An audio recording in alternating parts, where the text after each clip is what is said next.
Study IQ IAS, अब तैयारी हुई affordable. Colonialism and the global spread of diseases. Welcome to study IQ। मेरा नाम है आदेश सिंह।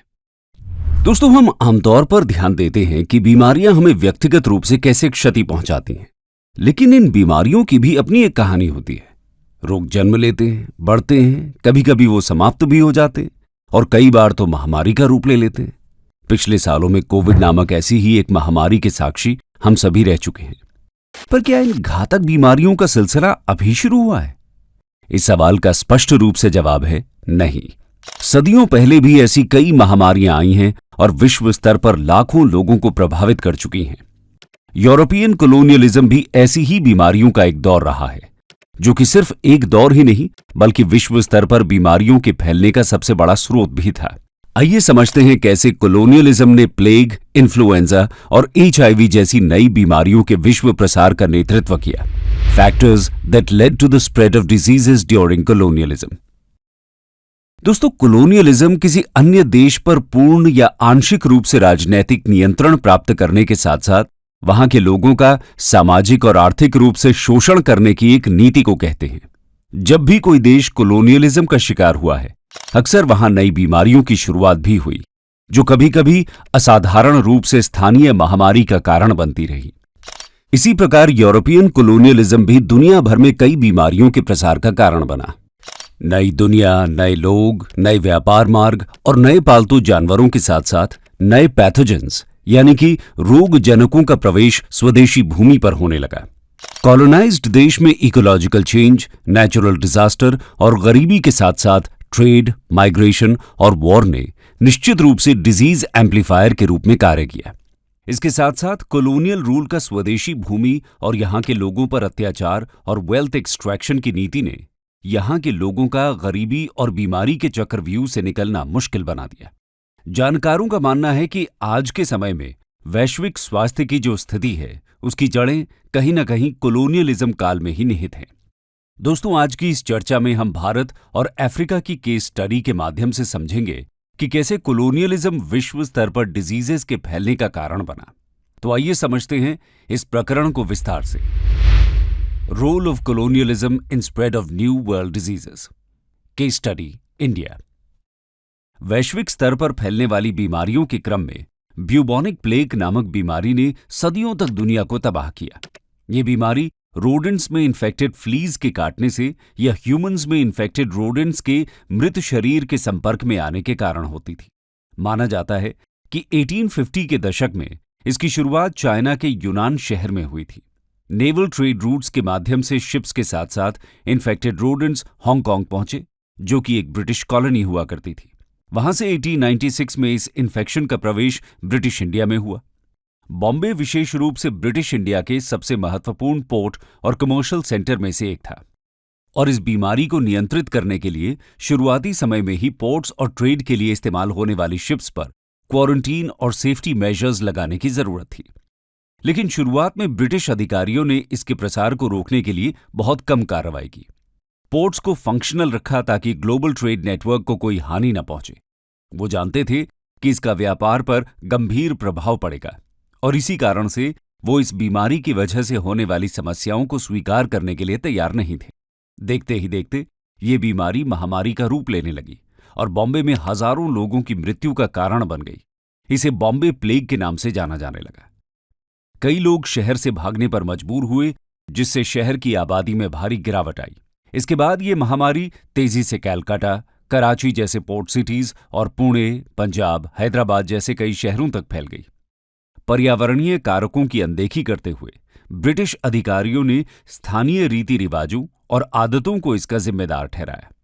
हालांकि जब स्थिति नियंत्रण से बाहर हो गई, उन्होंने जल्दबाजी में 1897 का महामारी रोग अधिनियम यानी कि एपिडेमिक डिजीज एक्ट का ड्राफ्ट तैयार किया।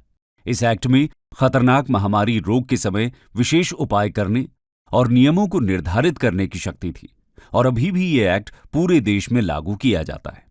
देश में फैली इसी महामारी के दौरान ही एक क्रांतिकारी घटना को अंजाम दिया गया, जिसमें चापेकर ब्रदर्स द्वारा ब्रिटिश अधिकारी WC रैंड की हत्या कर दी गई।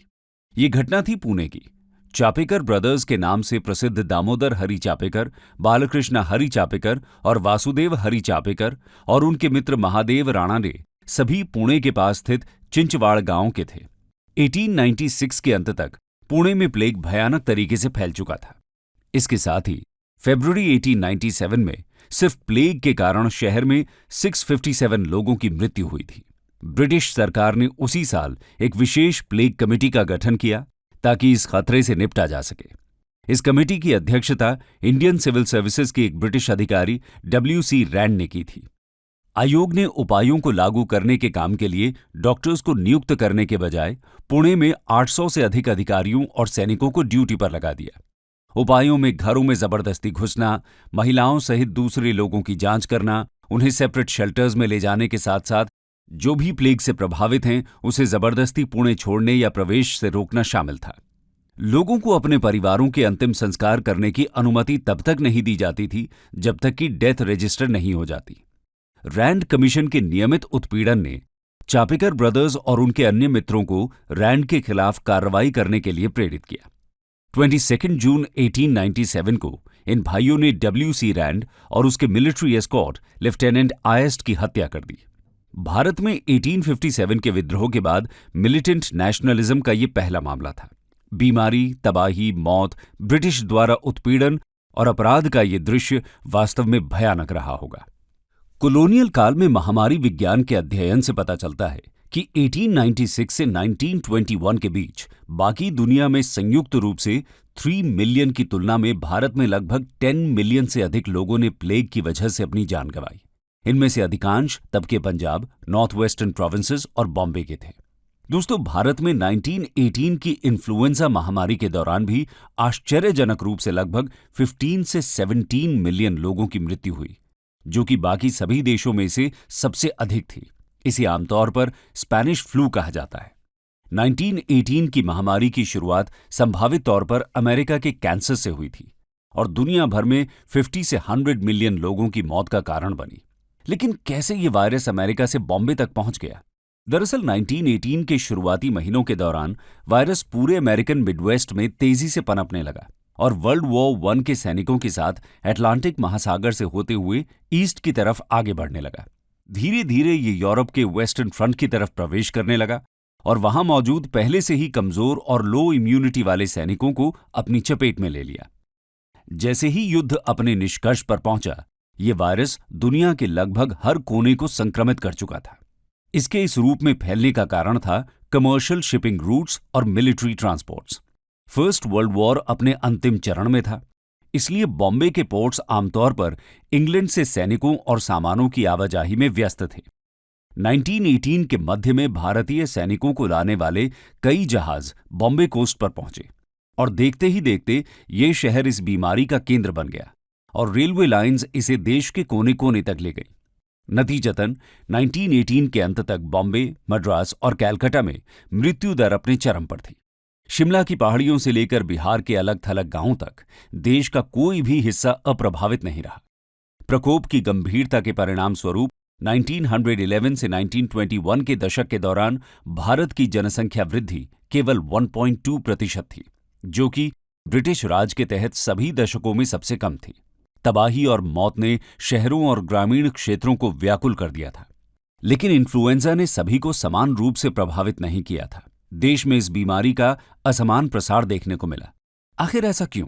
दोस्तों, वास्तव में भारत में अधिकांश ब्रिटिशर्स आम भारतीय लोगों की तुलना में काफी बड़े घरों में रहते थे। इस कारण उनके बीच वायरस का प्रसार धीमा था। इसके साथ ही कई ब्रिटिशर्स ने बीमारी के दौरान देखभाल और सहायता के लिए स्वास्थ्य कर्मचारियों को भी नियुक्त किया हुआ था। इसलिए घनी आबादी वाले क्षेत्रों में रहने वाले भारतीयों की तुलना में ब्रिटिशर्स इस बीमारी से बहुत हल्के रूप से प्रभावित हुए और महामारी के कारण ब्रिटिश सरकार देश में फैली अराजकता और अव्यवस्था से बेपरवाह भी थी। पर भारत ने शायद ही ऐसा कठिन समय पहले देखा था। महामारी के कारण हुई मृत्यु, दुख और आर्थिक गिरावट के परिणाम स्वरूप भारतीय लोगों में कॉलोनियल रूल के खिलाफ भावनाओं में वृद्धि होने लगी। इन्फ्लुएंजा का मंजर ब्रिटिश अन्याय का एक और उदाहरण बन चुका था, जिसने ब्रिटिश रूल के खिलाफ विद्रोह को और उग्र बनाने का काम किया। 1919 के शुरुआती महीनों में स्पेनिश फ्लू की अंतिम लहर देखी गई और अंततः मार्च 1920 तक बीमारी नष्ट हो गई। दोस्तों, कॉलोनियल कॉन्टेक्स्ट में रोग को अपने आप में एक इकाई यानी कि एक यूनिट के रूप में देखा जाने लगा। ये विचार कि रोग की उत्पत्ति स्थानीय है और व्यक्तियों के माध्यम से फैलता है, एंशिएंट ग्रीक्स और जूस द्वारा भी माना जाता था। फिर भी कॉलोनियल एक्सपेंशन के युग में इसका एक निश्चित अर्थ देखने को मिला। कॉलोनियलिज्म का दौर विनिमय यानी कि एक्सचेंज का समय था, चाहे वो प्रोडक्ट्स और थॉट्स का आदान प्रदान हो या विनाशकारी बीमारियों का। कॉलोनियलिज्म दुनिया को अभूतपूर्व तरीके से एक साथ लाने का एक मुख्य स्रोत बन चुका था, और ऐसा सिर्फ भारत में ही नहीं हो रहा था, बल्कि ये फिनोमेना ग्लोबल लेवल पर देखा जा सकता है। इसे और बेहतर समझने के लिए आइए एक नजर डालते हैं अफ्रीका के केस पर। Case study Africa. वैश्विक कल्पना में एक बीमार और रोगग्रस्त महाद्वीप के रूप में अफ्रीका के स्थान पर फिर से जोर देना अफ्रीकन एचआईवी एड्स महामारी की विशेषताओं में से एक रहा है। 1980 और 1990 के दशक में जब एड्स बीमारी फैलना शुरू हुई, तब कई सालों तक इस महामारी के जन्म के पीछे के कारणों को कोई नहीं जानता था। लेकिन साइंटिस्ट द्वारा किए गए सालों के शोध से यह स्पष्ट हो चुका है कि इस महामारी का प्रारंभिक विकास अफ्रीका के यूरोपियन कॉलोनियल एरा के दौरान ही हुआ था। वेल्थ और ग्लोरी के लिए उग्र दौड़ में लगी यूरोपियन शक्तियों ने नदियों और घने जंगलों के मार्गों से इस भूमि पर प्रवेश किया था।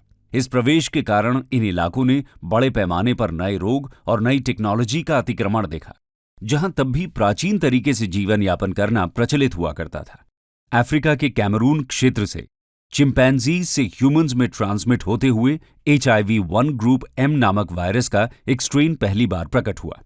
एड्स न केवल अफ्रीका में बल्कि India, Moscow, Bangkok, Rio de Janeiro, San Francisco, न्यूयॉर्क और वॉशिंगटन जैसे देशों में भी मौत का कारण बना है।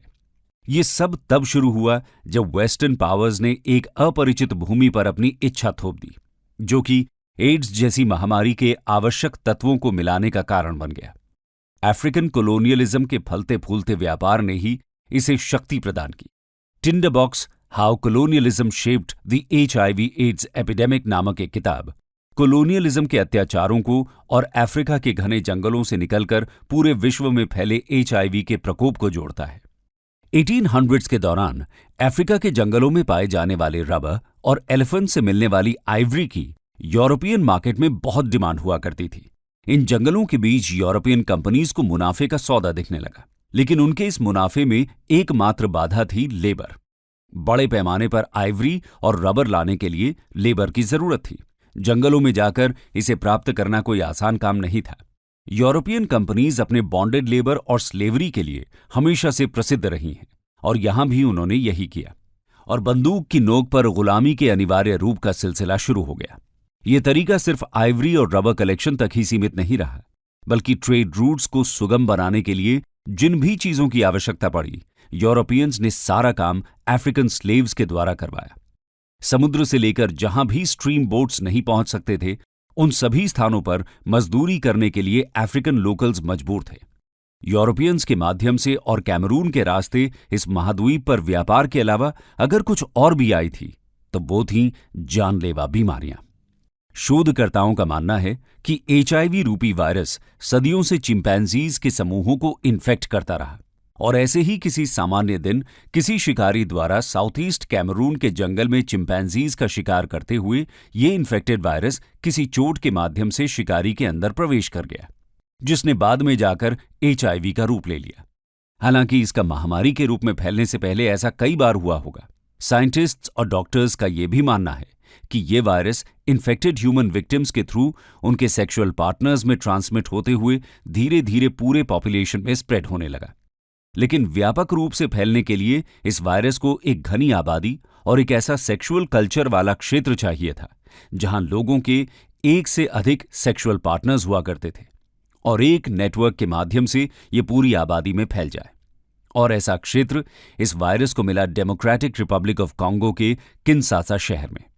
कैमरून से कुछ 1000 किलोमीटर की दूरी पर स्थित किनसासा में ही HIV से होने वाली एड्स की बीमारी ने एक महामारी का रूप ले लिया। इन सभी बातों को जानकर मन में कुछ सवाल जरूर आते हैं। क्या अगर वेल्थ, ग्लोरी और ट्रेड के लालच में इस क्षेत्र में यूरोपियन कॉलोनियलिज्म का दौर नहीं आता, तो इस बीमारी को फैलने से रोका जा सकता था। क्या होता अगर कैमरून के उन घने जंगलों में ह्यूमंस का प्रवेश ही नहीं हुआ होता, जहां इन्फेक्टेड चिंपैंजीज मौजूद थे? शायद ही जानलेवा वायरस कैमरून के उन घने गहरे जंगलों में जन्म लेकर कुछ साल के अपने जीवन काल के बाद वहीं नष्ट हो जाते। इन सवालों के स्पष्ट जवाब पाना तो थोड़ा कठिन हो सकता है, लेकिन बीमारी की कोई सीमा नहीं होती। इस कथन को सही साबित करने में यूरोपियन कोलोनियलिज्म का भरपूर योगदान रहा है। कंक्लूजन। तो दोस्तों, आज की इस चर्चा को समाप्त करते हुए आपके लिए एक सवाल छोड़कर जा रहे हैं। वो प्रसिद्ध हिंदी कवि कौन थे जिन्होंने अपने लेख में स्पेनिश फ्लू के बारे में वर्णन करते हुए लिखा था, the Ganges was swollen with dead bodies, यानी कि गंगा नदी लाशों से भर गई थी? आप इसका जवाब हमारे साथ कमेंट सेक्शन में जरूर शेयर करें। स्टडी IQ IAS, अब तैयारी हुई अफोर्डेबल।